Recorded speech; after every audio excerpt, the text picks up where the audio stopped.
नमस्कार दोस्तों, दृष्टि एजुकेशन पर आप सभी का स्वागत है। सभी लोग जल्दी से जुड़ जाएं। आज हम टेट 2022 के लिए एनसीईआरटी बेस्ड कुछ महत्वपूर्ण टॉपिक्स देखेंगे जो कि परीक्षा की दृष्टि से काफ़ी उपयोग वाले हैं। जुड़ जाएं और लाइक शेयर कर दें, सभी लोग जल्दी आ जाएं। आज से आपकी रेगुलर क्लास रहेगी, तो जल्दी से जुड़ जाएं, लाइक शेयर कर दें सभी।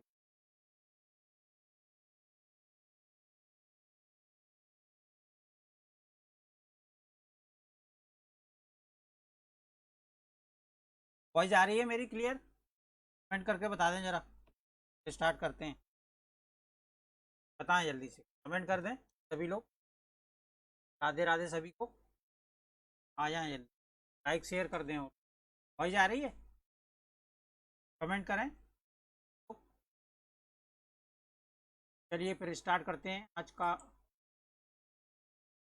पहला टॉपिक है आपका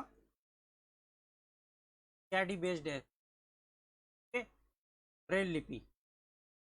ब्रेल लिपि के बारे में एक प्रश्न एग्जाम में अक्सर आता है, संबंधित हम पूरा टॉपिक देखेंगे, ठीक है? जो लोग देख नहीं सकते, दृष्टिहीन,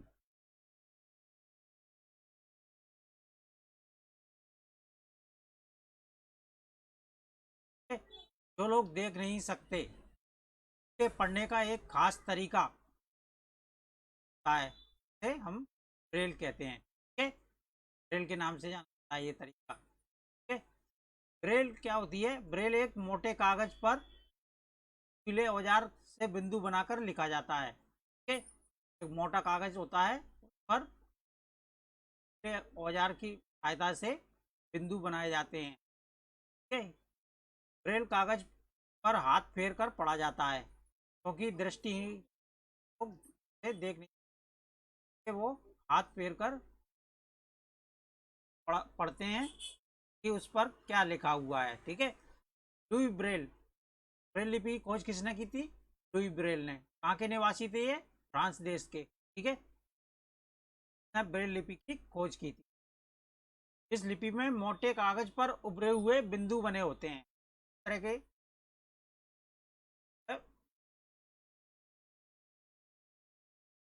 उभरे हुए बिंदु, ठीक है?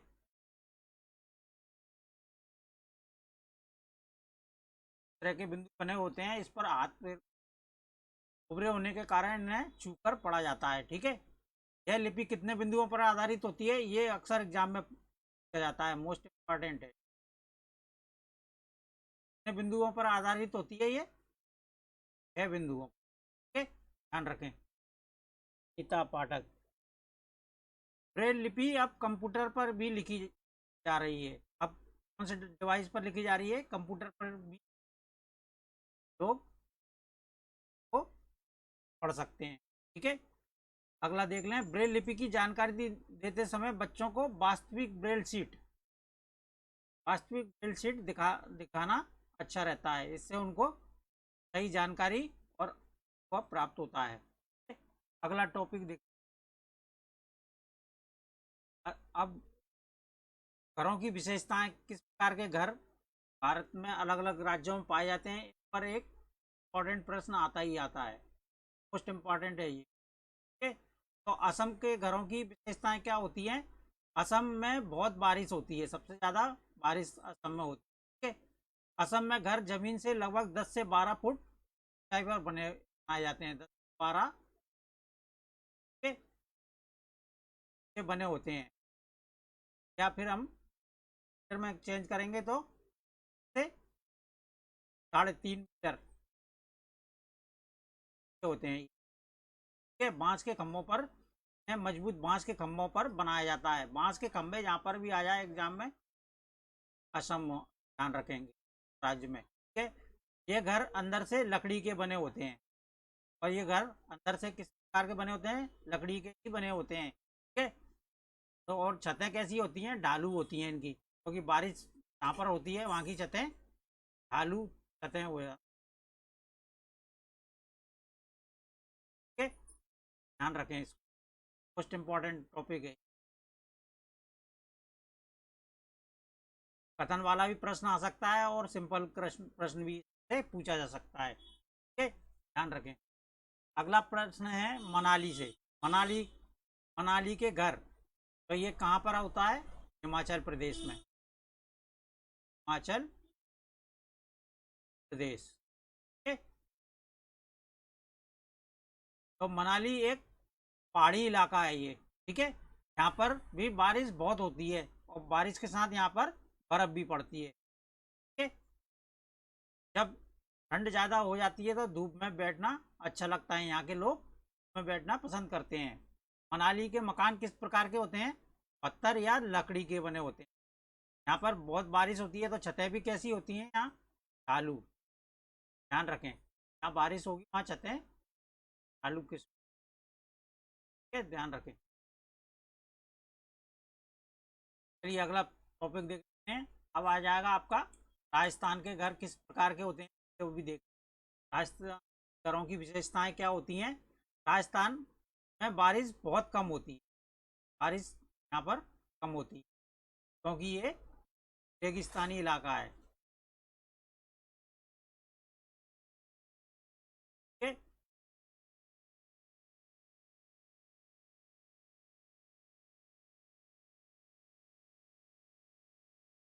बारिश कम होती है और खूब गर्मी पड़ती है, ठीक है।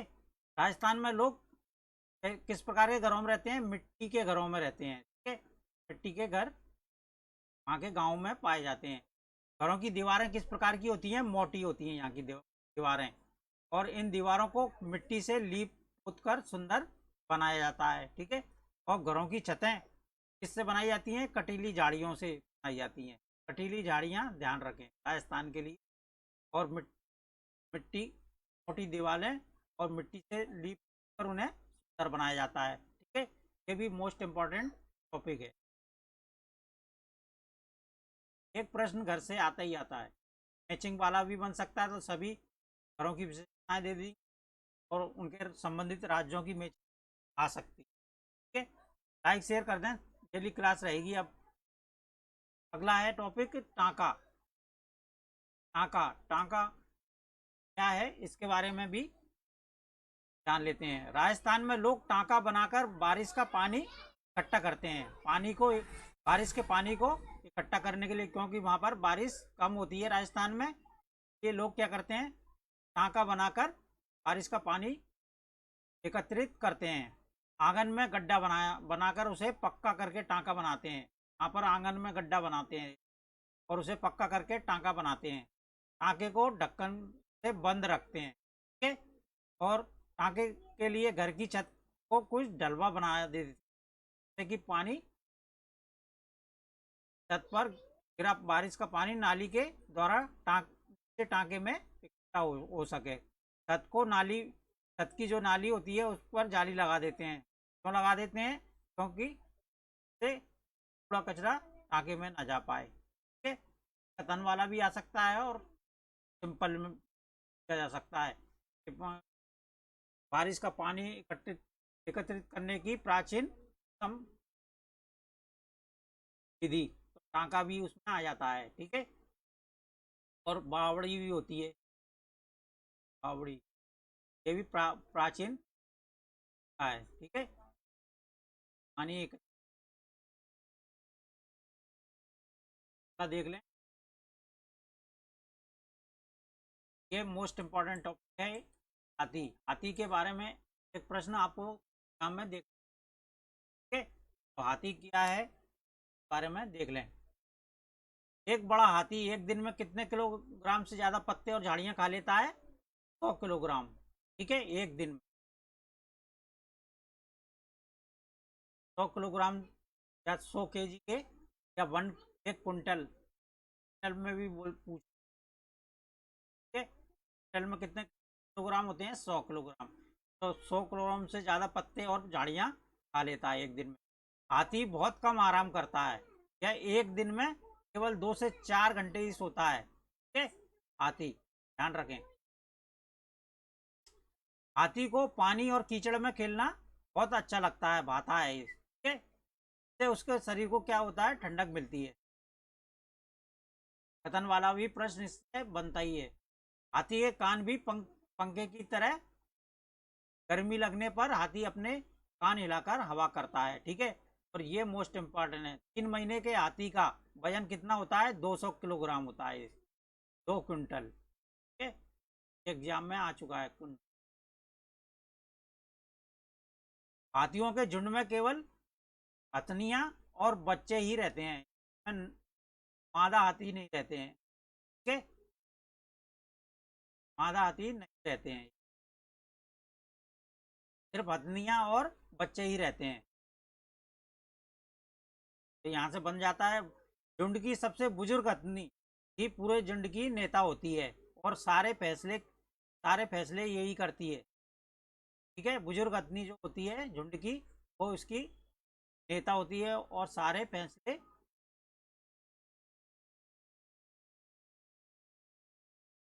लेती है, ठीक है। को भी ध्यान रखें। एक झुंड में कितने हाथी और बच्चे, हथनियां और बच्चे होते हैं, 10 से 12, ठीक है। 10 से 12 हथनियां और बच्चे होते हैं। हाथी जब 14 से 15 साल तक ही इस झुंड में रहते हैं। कितने साल तक रहते हैं, 14 से 15 साल के बाद ये अपना झुंड छोड़ देते हैं और अकेले रहने लगते हैं, ठीक है। ये कथन वाले भी आ जाता है और सिंपल पूछ लेता है, 3 महीने के हाथी का वजन कितने किलोग्राम है, या झुंड की सबसे बुजुर्ग हथनी के बारे में आ जाता है, ठीक है। या कितने कितने हथनियां और बच्चे रहते हैं, 10 से 12, कितने घंटे सोता है, 2 से 4 घंटे, ठीक है। कितने ग्राम पत्ते और झाड़ियाँ खा लेता है, तो 100 kg, ठीक है। ध्यान रखें। अब केजड़ी के बारे में भी एक प्रश्न आ जाता है, ठीक है। तो केजड़ी केजड़ी क्या है, एक पेड़ है, ठीक है। कहाँ पर मिलता है ये, राजस्थान, राजस्थान का राष्ट्रीय पेड़ भी है, राजस्थान में यह पेड़ रेगिस्तानी इलाके में खूब पाया जाता है।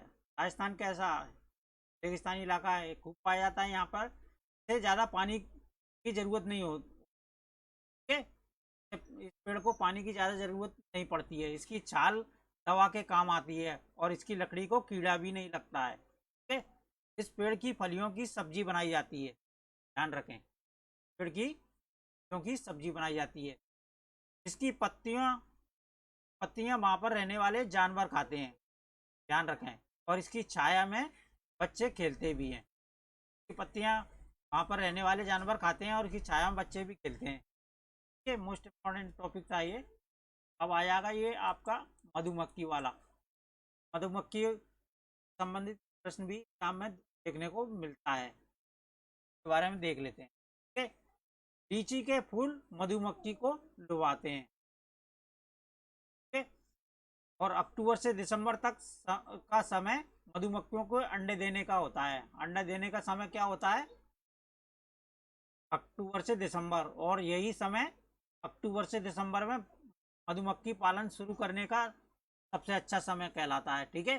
तो यहाँ पर एक प्रश्न आ जाता है, मधुमक्खी पालन शुरू करने का सबसे अच्छी अवधि कौन सी होती है, ये होती है अक्टूबर से दिसंबर, ध्यान रखें, ठीक है।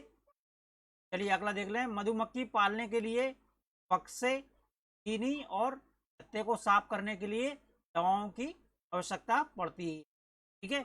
लीची के फूल कब खिलते हैं, फरवरी महीने में, ये ध्यान रखें। ये भी आ जाता है कथन वालों में।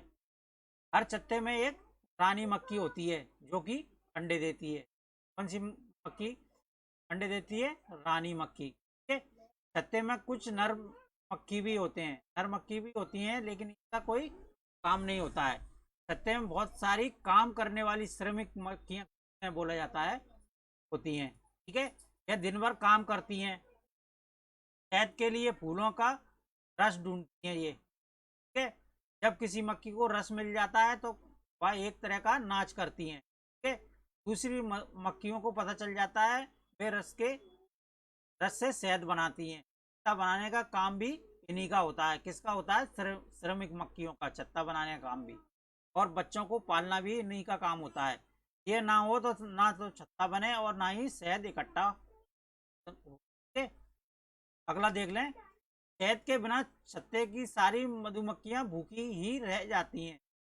नर मक्खी छत्ते के लिए कुछ खास काम नहीं करते हैं, इसका कोई महत्व नहीं है इसमें, ठीक है, ध्यान रखें। नर होते हैं उसमें का कोई खास काम नहीं होता है। मधुमक्खियों की तरह ही चींटियां भी मिलजुल कर समूह में रहती हैं। समूह में रहने वाले बारे में पूछा जाता है तो चींटियां और ततैया, तैया, पर्रा के, ये सब समूह में रहने वाले जीव हैं, ठीक है। अब रेल टिकट पर क्या क्या जानकारी होती हैं भी ध्यान रखें, ये भी अक्सर एग्जाम में आ जाता है। ट्रेन का नंबर होता है इस पर, रेल टिकट पर सफ़र शुरू होने की तारीख, तारीख भी, ठीक है। बर्थ का नंबर दिया जाता है, किराया दिया जाता है, ट्रेन किस स्टेशन पर किस समय पहुंचेगी ये भी बताया जाता है, किस समय स्टेशन छोड़ेगी, कितनी दूरी तय करेगी आदि इसमें वर्णन रहता है। तो ये रेल टिकट को अच्छे से देख लें, ठीक है।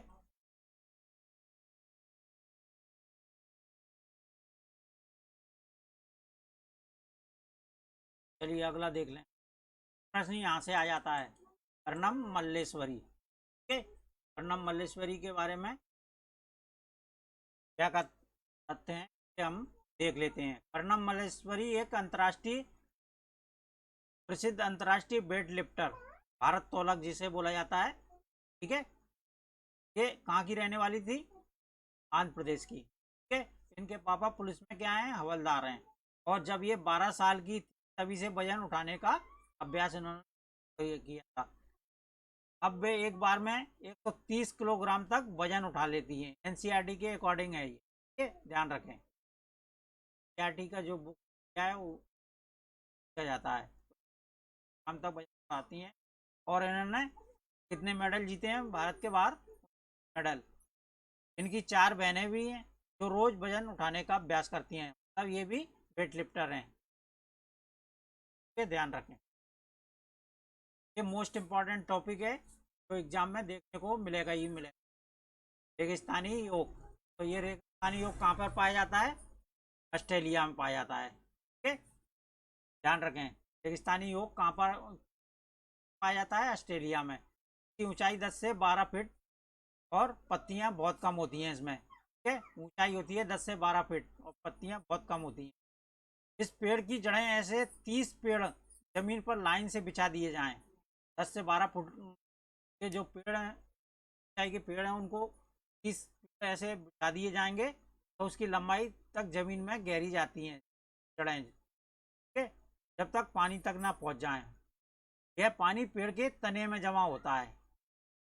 किस पेड़ के पानी में, के तने में पानी जमा होता है, रेगिस्तानी योग, ध्यान रखें। जब कभी इस इलाके में पानी नहीं होता है तो क्या करते हैं वहाँ के लोग, के तने में अंदर पतला पाइप डालकर पानी निकाल लेते हैं, ठीक है।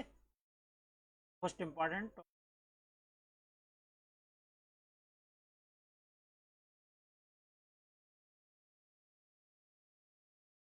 लाइक शेयर कर दें सभी लोग। एक टॉपिक और देख लें,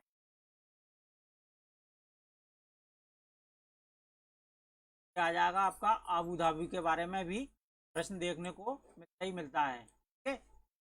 कहते हैं आबू धाबी में रेत के पहाड़ होते हैं, ठीक है। रेत के पहाड़ हैं जिन्हें क्या कहा जाता है, रेत के टीले, ठीक है, रेत के टीले भी कहा जाता है इसे।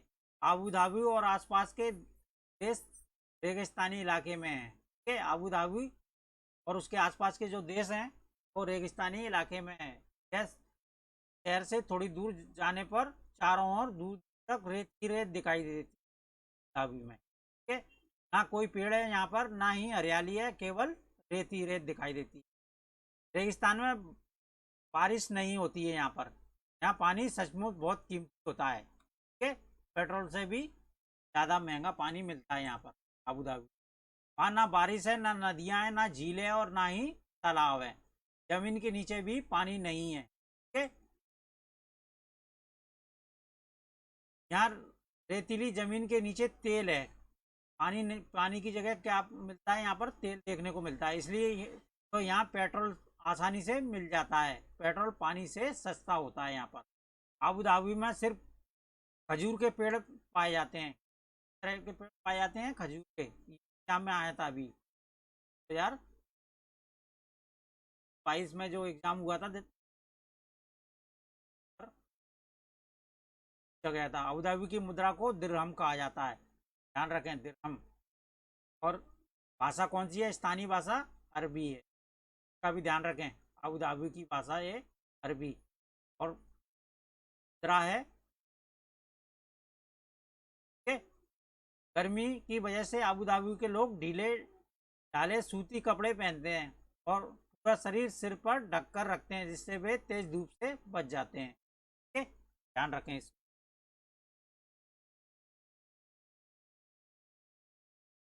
ये काफ़ी इम्पोर्टेंट था। और क्लॉथ के बारे में कम से कम 10 से 15 बार पूछा गया था इस बार सीटेट में, अलग अलग क्लॉथ के बारे में देख लेते हैं। ये क्या होता है? भालू जैसा दिखता है पर भालू नहीं होता है, ठीक है। कौन नहीं होता है? स्लॉथ। यह दिन में करीब 17 घंटे पेड़ों से उल्टे सिर लटक कर मस्ती से कितने घंटे सोता है स्लॉथ? 17 घंटे, ठीक है।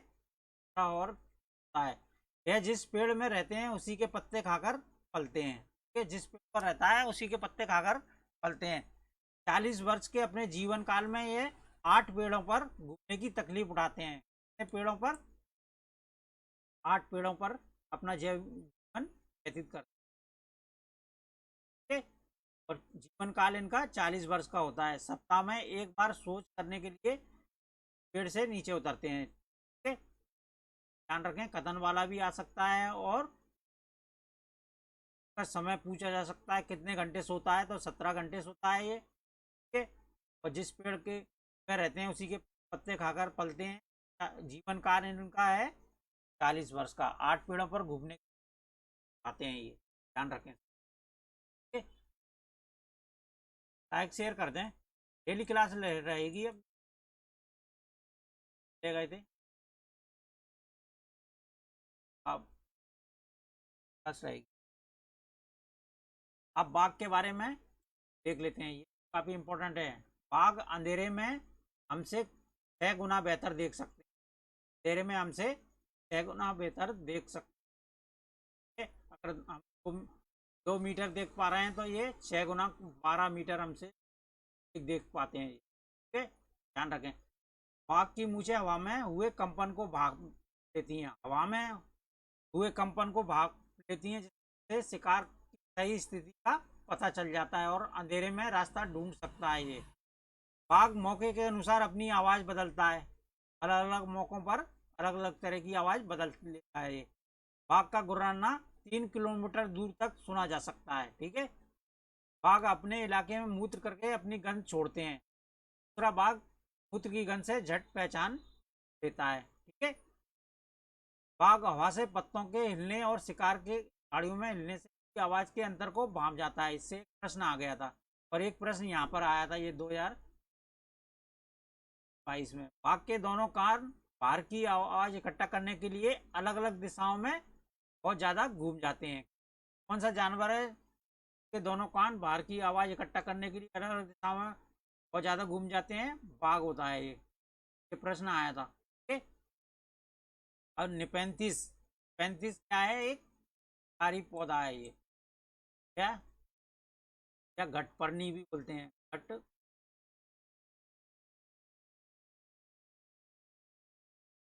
के घटपर्णी।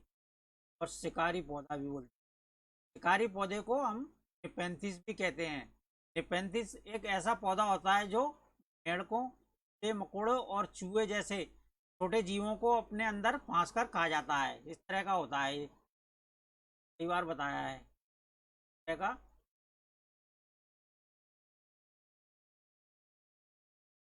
एक ढक्कन लगा रहता है, इसी का ढक्कन लगा रहता है, और इसमें निपेंथिस का आकार कैसा होता है? लंबे घड़े जैसा होता है, लंबे घड़े जैसा दिखाई देता है। इसके ऊपर पत्ती का ढक्कन लगा होता है, ये लगी होती है, ठीक है। यह एक विशेष प्रकार यह एक विशेष गंध छोड़ता है, विशेष गंध छोड़ता है जो कीड़ों को आकर्षित करके शिकार करता है इससे। और ये कहाँ कहाँ पाया जाता है? ऑस्ट्रेलिया में पाया जाता है, इंडोनेशिया में, और भारत के किस राज्य में? मेघालय में। ध्यान रखें, ये 35 कहाँ कहाँ पाया जाता है? एक तो ऑस्ट्रेलिया देश में, इंडोनेशिया और भारत के मेघालय में। ठीक है, मोस्ट इंपॉर्टेंट है ये।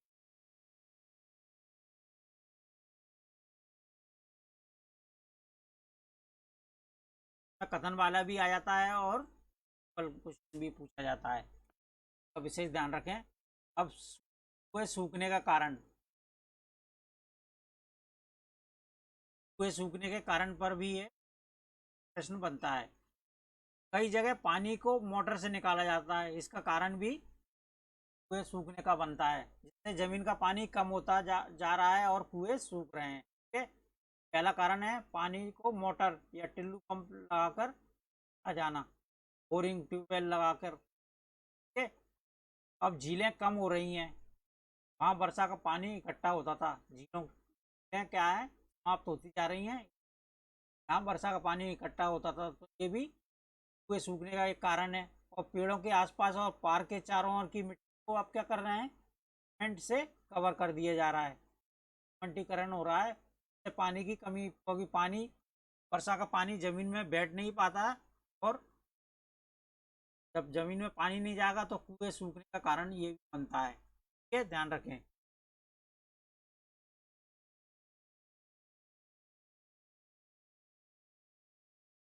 राजा हसन कौन सा बुक पढ़ाते हैं? ईबीएस का है, ये दृष्टि एजुकेशन की है, ईबीएस। कौशल सांघवी। एक टॉपिक ये है, ग्रुप लीडर की जिम्मेदारी। ठीक है, ग्रुप लीडर की क्या क्या जिम्मेदारियां होती हैं, क्या प्रश्न आ जाता है। क्या क्या जिम्मेदारी होना चाहिए एक ग्रुप लीडर में?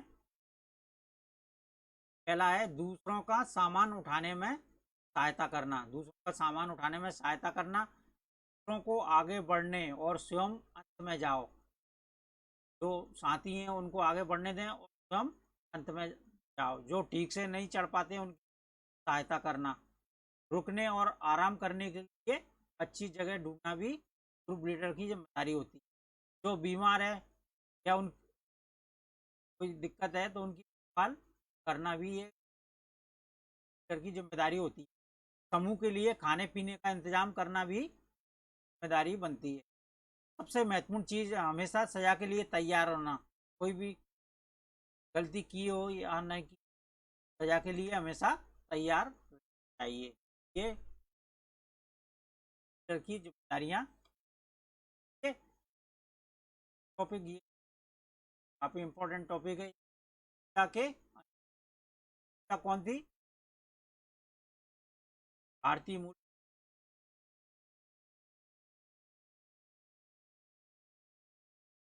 दूसरी महिला जो कि अंतरिक्ष के, पहली कौन थी? कल्पना चावला।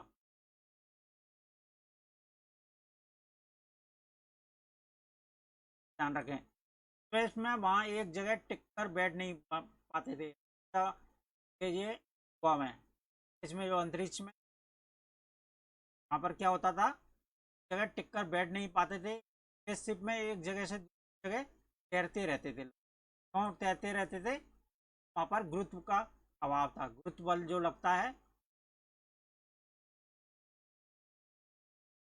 का अभाव था वहाँ पर। ठीक है, पानी तक नहीं रुकता था, पानी क्या करता था, बुलबुले बनकर तैरा करता था। ठीक है, तैरा या हाथ मुंह धोने के लिए बुलबुलों को पकड़ना पड़ता था और कपड़ा गीला करना पड़ता था। ठीक है, यहाँ कंघी करने की जरूरत नहीं पड़ती थी, क्योंकि बाल हमेशा ही खड़े रहते थे, वहाँ टहल नहीं सकते थे और तैरने की आदत सी बन गई थी। एक जगह पर रुकने के लिए खुद को क्या करना पड़ता था, चिपकाना पड़ता था। ठीक है, टॉपिक काफ़ी इंपॉर्टेंट है, को भी ध्यान रखें।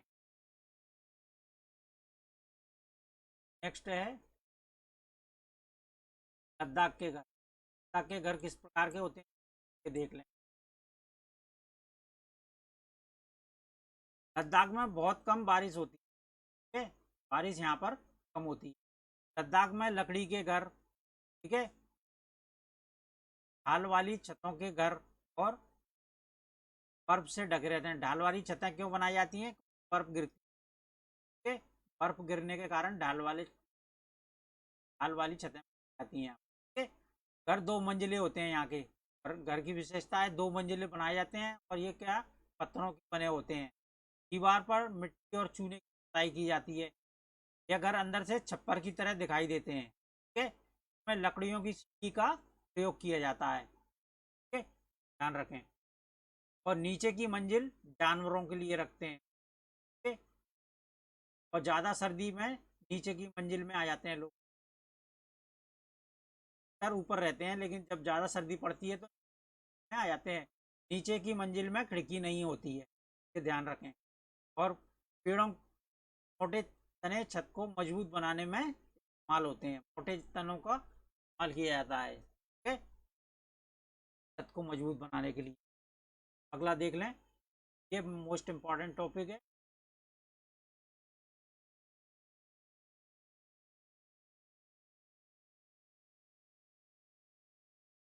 धूमकेतु। धूमकेतु क्या है? मिजोरम राज्य में की जाती है, राज्य से संबंधित है, ध्यान रखें। धूमकेतु का तरीका निराला होता है, ठीक है।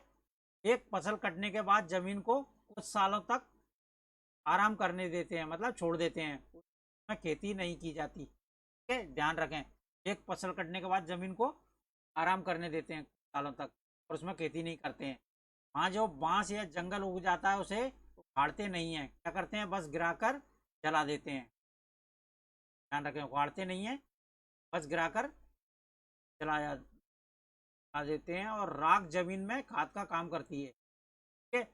जब जमीन तैयार हो जाती है तो जमीन को जोता नहीं जाता, इसको जोतते नहीं है, क्या करते हैं, मिट्टी को हल्के से हिलाकर बीज छिड़क देते हैं, जोतते नहीं है, ठीक है। जमीन को कथन वाला प्रश्न आता है इसमें से।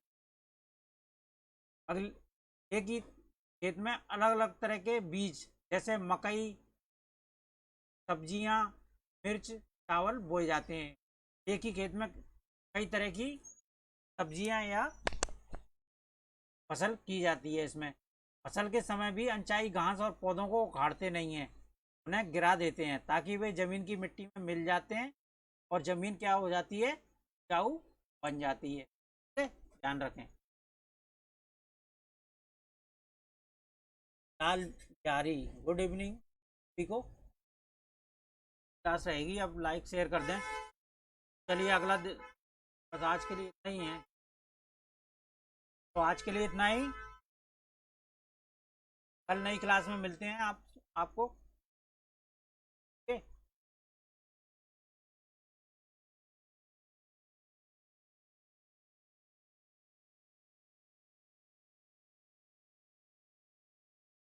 लाइक शेयर कर दें सभी लोग।